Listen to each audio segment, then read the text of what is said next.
This is the system that took me from zero social media following to one of the most recognized names in the football boot market. If you're looking to create a brand in your niche, this is the video for you. In today's video, I'm going to walk you through the core branding framework, which is a framework I've developed with all of my experience doing branding for professionals, athletes, and of course, myself. Let's jump into it. So the core framework is 4 letters: C for clarify, O for organize, R for reach, and E for elevate. Each of these 4 components has many subcategories and they build on each other. So you can't do elevate without doing the clarify first. The first section, C, which stands for clarify, is all about developing your identity, your ideal future self, the core stories you have about yourself, and really your identity. It starts off with the ideal future self exercise, and this is all about putting on paper who that ideal future self is. So, what they value, the types of people they surround themselves with, what are their mission, purpose, and vision statements, and how this person operates in the world. The ideal future self is predominantly a mental exercise, but I actually found it really helpful to write stuff down. That way, when we jump into the character sheet development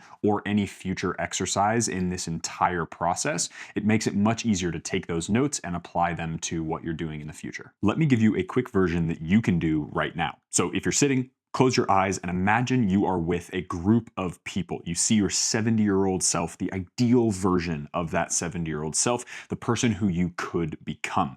Now, I want you to ask a couple different questions. Number one is observe the scenario. So how are they interacting with other people? How do they influence other people? What is their effect on other people? Then I want you to actually go up to your future self and I want you to ask them, what are the mistakes that they made? What are the things that they did really well? Who are the people that they surround themselves with on a regular basis?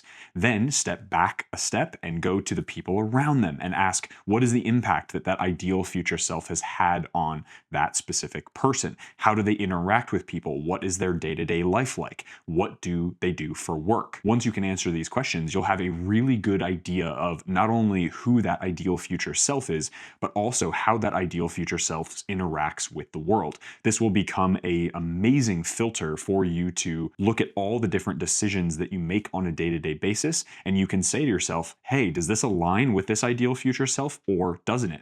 Once you have that lens, it makes it really easy to discover your ideal customer profile, the types of content you want to create, the content pillars that you're going to have, and of course, the decisions about your life partner or particular friends that you want to keep around or maybe not be around anymore. You then create a character sheet where you can put that up on your wall, by your desk, or in your room, and that's something to reference and become a filter for all the decisions you make about actually what you do in your life and the type of content you create moving forward. We then go through the process of creating a life audit. The life audit is a fantastic exercise that you can use to measure where you're at now and how far away from that ideal future self you are. Now, there are 6 main categories that I like to go through with clients, and I want to tell you all 6 of them and how you can structure them to action today. The first one is career and professional identity. So these are things like, how far away from my ideal future self's job or work situation am I right now, and what are the steps that I can take to get to that final place? The second is personal brand and online presence. Personal branding is all about discovering, okay, this end person, this ideal future self has a personal brand. Where am I at now, and how can I get to that ideal future self's personal brand? The third is confidence and self-presentation. Now, this is all about personal style. These are things like the words you say, the type of voice you have, and the way that you communicate yourself with the world without using any words or written content. The fourth is network and relationships. Now, you can see in the ideal future self exercise, who are those people that surround your ideal future self? Is that people that exist in your life now? Are there people who you need to get rid of now, who you need to gain now? What are those relationships that you can foster in order to get closer to that ideal future self's relationship and network? Number 5 is systems, strategy, and execution. This can be related to your relationship life and your personal life, your romantic life, or it can be related to work or who you are as a person. Now, this is all about how you execute life. So it's the goals that you set for yourself, the systems and the strategies you have for getting things done, and how you can move closer to that ideal future self. Number 6 is my favorite, mindset and personal growth. Now, in my opinion, everything starts with your mindset. And so this is, how open are you to changing and iterating as you get closer to that ideal future self? What are the sacrifices that you're willing to make in order to get to that ideal future self? And what are the things, of course, that you're willing to do to get closer to that person? It all starts with your mindset. And if you have a rock solid mindset,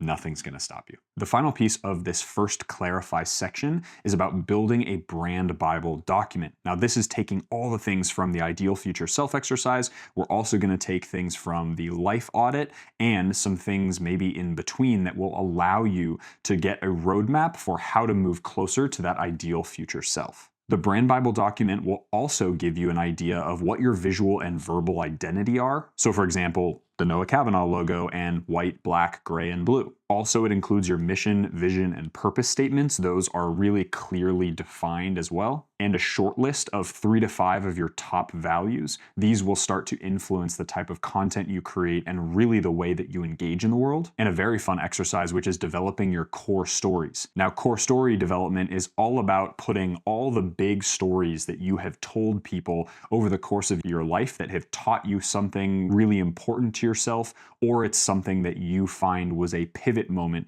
in the way that you approach the world. And it's about paring those down and articulating them so that when you're communicating on camera, you can use those 3 to 5 core stories that develop and personify who you are as a person and your personal brand. A quick debrief and some action items for how to create your core stories. Now, you might have heard several big personal brands online, the likes of Alex and Layla Hermosi, Cody Sanchez, Daniel Priestley, people who show up online on a very regular basis. These people will tell the same 5 to 10 personal stories over and over again to show the audience and to explain the audience an emotional connection that gives you the association with a particular skill, a particular thing that they have that you maybe don't yet have or is a core part of who they are. Coming up with your core stories is a very important part of personal branding because I can share every one of my life experiences, but if you as a new viewer of this channel have heard a trillion different stories, that doesn't really make sense as far as a cohesive brand, a brand that really stays kind of inside of what you curate as the brand box. The way you want to go about creating a core story is to write down all of the major life transition moments and major learning points in your life. They can be successes or failures. Quick hint here, failures often communicate things a lot better and you can learn really strong things from failure. We as humans want to avoid failure at all costs, and so that's a great way to explain a particular thing or a value that you now hold. I would recommend writing as many as you can down on a whiteboard or a piece of paper, whatever you have access to, and then cutting it down to the stories that make the most sense as far as what actually aligns with that ideal future self. Remember, you want to communicate the values of that ideal future self through 3 to 8 core stories that you're going to start telling and referencing over the course of your brand career. Once you have those core stories, it's going to be really easy to weave them into your daily content, and it will give your audience a great way to connect with you on an emotional level. The second section is O, or organize, and this is all about developing your ideal customer profile or your ideal audience member if you're not selling something right away. This is about your content pillars and your content strategy. Developing an ideal customer profile or an ideal audience member is actually a super core piece that I share with every one of my clients that I do branding work with. The reason this is so important is if you don't know who you're actually serving, then the products you create are going to be all over the place. This is how to define your ICP in 60 seconds. We have 4 pieces. You have demographic, psychographic, wants, and needs. For your demographic, all you have to ask is, my ICP is, and insert age, name, location, work situation. Number 2 is they struggle with. That's your internal world. That's your psychographic information. And number 3 and 4 are very easy. That's what do they want? and what do they need? Wants are desires, needs are things they cannot live without. Once you have a quick rundown of those 4 items, that'll give you a really clear idea of who that ideal customer profile is for you. Then you can take that information and imagine as if you're speaking directly to that person. Then you'll go through a platform discovery exercise, and the platform discovery exercise is all about how you can marry who you are as a person and that ideal future self with your ideal customer profile. The marriage of those two things is the type of content and the platform that you are going to create. So said in another way, what you're really good at, whether you're a verbal communicator, a written communicator, or potentially both, and what are the things that your ideal customer profile actually responds to. When you put those two things together, you're gonna find a particular platform or maybe a few platforms that are gonna work really, really well for the type of content that you wanna create and the message you wanna share with the world. And the final piece of the organize section is your content strategy. So once you have those 2 to 3 different content platforms that are gonna best serve your audience and also be the best for you in terms of your communication style, then you're gonna go through and you're gonna find out the types of content pillars that you need. So the 4 or 5 things that you're gonna really focus on in terms of topics. You're gonna go through some gear selection. So figuring out, is it best to shoot on a mirrorless camera like I'm doing now? Is it better to shoot on a phone or a GoPro? What are the types of gear that you need for your particular use case? And then of course, developing a style guide kind of based on your brand Bible. The brand Bible will be that filter of,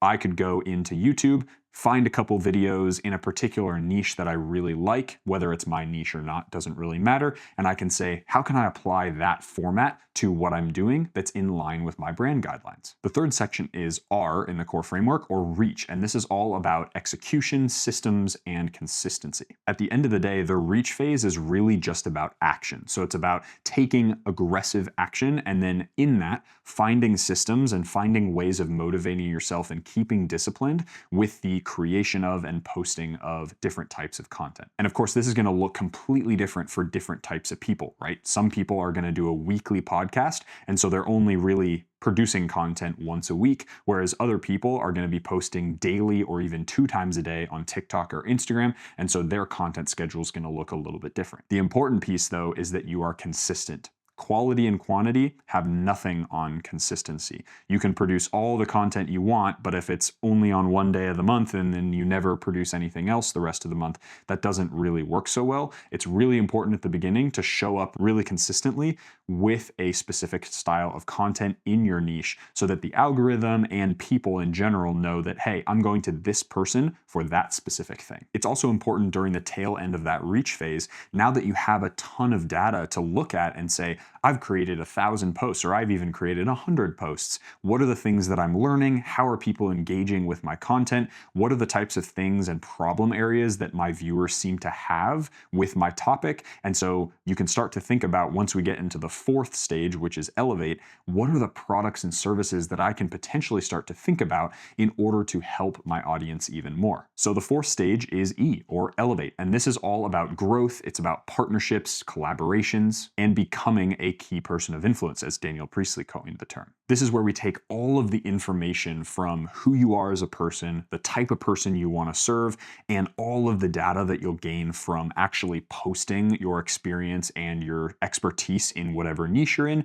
And it's about creating solutions for the problems of your customers. That's really as simple as it is. You also want to focus on collaboration posting. So finding either similarly sized channels or pages in your niche, or maybe collaborating if you're a newsletter writer with another author who can provide some really interesting insight into something inside of your niche, or going on podcasts as a guest. All of these cross-pollination techniques are going to be really helpful for building your brand while also providing value for other people in your category or your niche. All right, a quick action step for the elevate phase. This is going to be a DM or email reach out strategy for potential collaborative partners. Now, if I'm going to reach out to somebody who's in a similar niche, first I'm going to go through their content, which I'm already consuming most likely, and I'm going to be liking, commenting valuable things in their comment section, whether it's on YouTube, Facebook, Instagram, whatever platform you're using. Once you can get their email, that's a great way to get directly to them. If you can't, try a DM and say, hey, I have this idea that I'd love to collaborate with you on. I think you have a really interesting perspective perspective on XYZ, whatever your topic is. I have this differing perspective, and I think it would be interesting to have a constructive communication and constructive video created about this particular topic, and might be really interesting for both audiences. That's a great way to get into somebody's inbox and give a little bit of attention. Because if somebody comes to me and says, hey, I want to collaborate with you, let's do a video, that doesn't mean anything to me because number one, I don't know what they want out of it, and most likely they're probably a lot smaller of an audience size. Even if they are, but they come to me with the DM strategy I just gave you, it's much more likely for me to say, hey, let's go and collaborate on something because I think your perspective is really interesting. So again, always go value first. And number two is be engaged in their content and providing value for their subscribers or listeners as well. I've personally found that collaborating with other people in my same niche, even though we're quote unquote competitors, the basis of a personal brand is that everyone's slightly unique and has their own take. And so it's actually really helpful when collaborations happen, because at the end of the day, your audience will then get a slightly different opinion or slightly different take on something that you've talked about for many months. The elevate phase is also about becoming a key person of influence, as Daniel Priestley coined the term. I love this term because it really encapsulates what it means to be recognized in your industry for a specific thing. And this is where we get into the really high leverage things like speaking gigs, like on TEDx, writing your own book, and of course going on really high profile podcasts. So the core framework put together creates a very powerful personal brand. You want to know who you are, you want to know who you serve, you want to know the products and services that you provide, and of course the content to share your message with the world. Each one of these four pieces is going to build on top of each other, so you want to start with the clarify phase. And if you guys are interested in more information about this entire phase, you can head to the link down in the description box below, where I have a free community where I teach all of this stuff in full depth. And I hope to see you guys there. Stay dangerous, y'all.